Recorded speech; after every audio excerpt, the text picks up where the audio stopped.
একদিন হযরত মালিক বিন দিনার রাহমাতুল্লাহি আলাইহি বিশাল বড় একটি মাহফিলের মধ্যে বক্তব্য দিতে দাঁড়িয়েছেন।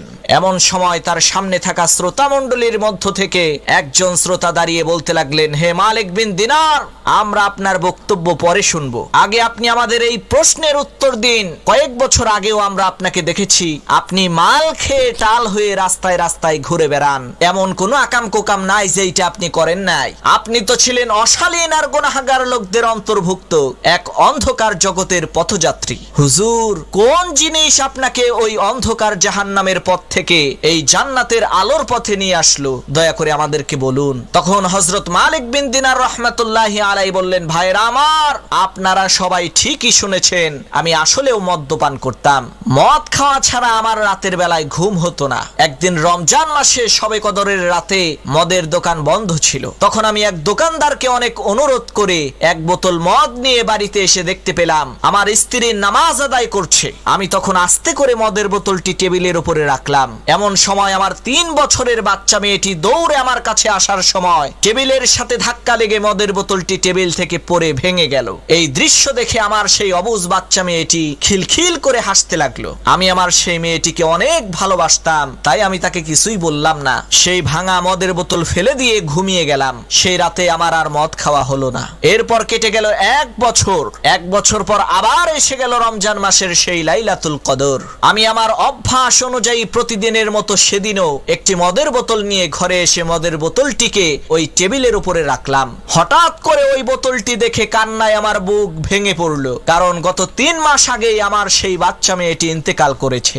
গত বছরের সেই পুরনো স্মৃতি আমার মনে পড়ে গেল। মদের বোতল ভাঙার সেই কাহিনী আমার চোখের সামনে ভাসতে লাগলো। সেদিন আর আমি মদ খেতে পারলাম না। আমার কলিজার টুকরা সেই মেয়েটির কথা চিন্তা করে কাঁদতে কাঁদতে ঘুমিয়ে গেলাম। ঘুমের মধ্যে আমি স্বপ্নে দেখলাম এক বিশাল বড় ভয়ঙ্কর সাপ আমাকে পেছন থেকে তাড়া করছে, আর আমি প্রাণে বাঁচার জন্য আমার সমস্ত শক্তিকে একত্রিত করে ঊর্ধ্বশ্বাসে সামনের দিকে দৌড়াচ্ছি। এমন সময় সামনে আমি একজন দুর্বল বৃদ্ধ লোককে দেখতে পেলাম। আমি তাকে বলতে লাগলাম, চাচা, ওই ভয়ঙ্কর সাপটি আমাকে তাড়া করছে, আপনি দয়া করে তার হাত থেকে আমাকে রক্ষা করুন। তখন সেই বৃদ্ধ লোকটি বলল, বাবা, আমি খুবই দুর্বল আর ক্ষুধার্ত, এই ভয়ঙ্কর শক্তিশালী সাপের সাথে লড়াই করে আমি তোমাকে বাঁচাতে পারবো না। তুমি বরং এই পাহাড়ের ডান দিকে যাও, সেখানে হয়তো তুমি কোনো বাঁচার পথ খুঁজে পাবে। আমি ওই বৃদ্ধ লোকটির কথা মতো পাহাড়ে উঠেই দেখতে পেলাম পাহাড়ের উপরে দাউ দাউ করে আগুন জ্বলছে।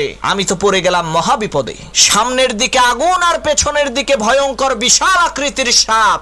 তখন আমি কোনো কিছু না ভেবে ওই বৃদ্ধ লোকটির কথা মতো পাহাড়ের ডান দিকে রওনা করলাম। কিছু দূর যাওয়ার পরেই দেখতে পেলাম অনেক সুন্দর সুশোভিত সাজ সজ্জায় পরিপূর্ণ অপূর্ব একটি বাগানের মধ্যে ছোট ছোট বাচ্চা ছেলে মেয়েরা খেলা করছে। আমি তখন ওই ভয়ঙ্কর সাপের কবল থেকে রক্ষা পাওয়ার জন্য ওই সুন্দর বাগানটিতে প্রবেশ করতে চাইলাম, কিন্তু ওই বাগানের দারোয়ান আমাকে বাগানের মধ্যে প্রবেশ করতে না দিয়ে ওই ছোট ছোট বাচ্চাগুলোকে ডেকে জিজ্ঞেস করলেন, দেখো তো এই লোকটিকে তোমরা চিনতে পারো নাকি? সে খুবই বিপদে আছে।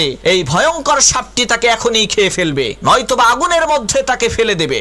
দারোয়ানের কথা মতো ওই বাচ্চাগুলো ছুটে এলো আমাকে দেখার জন্য। ওই ছোট ছোট বাচ্চাগুলোর মধ্যে 3 মাস আগে মারা যাওয়া আমার সেই কলিজার টুকরা মেয়েটাও ছিল। আমাকে দেখা মাত্রই আমার সেই মেয়ে আমাকে ডান হাত দিয়ে জড়িয়ে ধরে বাম হাত দিয়ে ওই ভয়ঙ্কর বিশাল আকৃতির সাপকে একটি থাপ্পড় দিল। কি আশ্চর্য বিষয়, ওই ছোট্ট মেয়ের থাপ্পড় খেয়ে ওই ভয়ঙ্কর সাপটি পালিয়ে গেল। তখন আমি অবাক হয়ে আমার ওই মেয়েকে জিজ্ঞেস করলাম, মাগো, তুমি ছোট্ট মানুষ, এত বিশাল ভয়ঙ্কর সাপ তোমাকে দেখে ভয় পেয়ে পালিয়ে গেল কেন? তখন আমার সেই মেয়েটি বলল, বাবা, আমি হচ্ছে জান্নাতি মেয়ে, আর ওই সাপটি হচ্ছে জাহান্নামী সাপ। জান্নাতি মানুষ দেখে জাহান্নামের সাপ ভয় তো পাবেই। বাবা, বলো তো, তুমি কি ওই সাপটিকে চিনতে পেরেছো?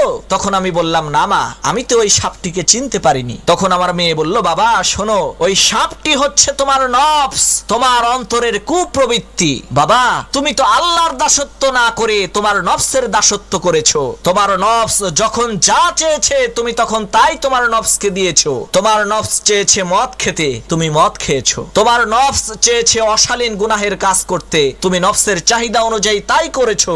বাবা, আজকে কি তুমি দেখেছো তোমার নফস, তোমার মনের কুপ্রবৃত্তি তোমার দেওয়া খাদ্য খেয়ে কত মোটা তাজা আর শক্তিশালী ভয়ঙ্কর বিষাক্ত সাপে রূপান্তরিত হয়েছে? এরপর আমি তাকে জিজ্ঞেস করলাম, মা, একজন দুর্বল বৃদ্ধ লোক এই ভয়ঙ্কর সাপের কবল থেকে বাঁচার জন্য আমাকে পথ দেখিয়েছিল, সেই দুর্বল বৃদ্ধ লোকটি কে? তখন আমার মেয়ে বলতে লাগলো, বাবা, ওই দুর্বল বৃদ্ধ লোকটি হচ্ছে তোমার রূহ, তোমার আত্মা।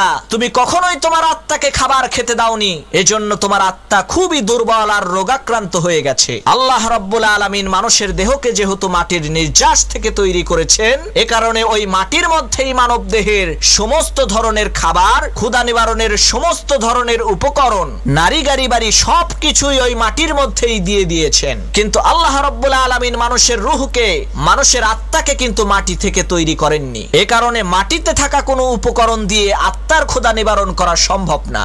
জমিনে থাকা নারী গাড়ি বাড়ি মদ জুয়া যত যাই করেন না কেন, এতে আপনার শরীরের ক্ষুধা মিটবে ঠিকই, কিন্তু কখনোই আপনার আত্মার ক্ষুধা মিটবে না। আপনি কখনোই আত্মার প্রশান্তি লাভ করতে পারবেন না। রূহের খাবার কি, আত্মা কি খেতে চায়, এ ব্যাপারে মহান আল্লাহ রাব্বুল আলামিন কুরআনুল কারীমের মধ্যে বলেন, আলা বিযিকরিল্লাহি তাতমাইন্নুল কুলুব। হে দুনিয়ার মানুষেরা, তোমরা শুনে রাখো, ভালো করে জেনে রাখো, আল্লাহর জিকিরের মাধ্যমে, আল্লাহ তাআলাকে স্মরণের মাধ্যমে অন্তরসমূহ প্রশান্তি লাভ করে। হযরত মালিক বিন দিনার রাহমাতুল্লাহি আলাইহি বলেন, এরপরে আমার ঘুম ভেঙে গেল। সেই দিন থেকে নিয়ে আজ পর্যন্ত আমি আমার রূহকে, আমার আত্মাকে খাবার দিয়ে যাচ্ছি, আর আমার নফস, আমার কুপ্রবৃত্তিকে খাবার দেওয়া চিরকালের মতো বন্ধ করে দিয়েছি। এই একটা স্বপ্নই আমার জীবনকে পরিবর্তন করে দিয়েছে।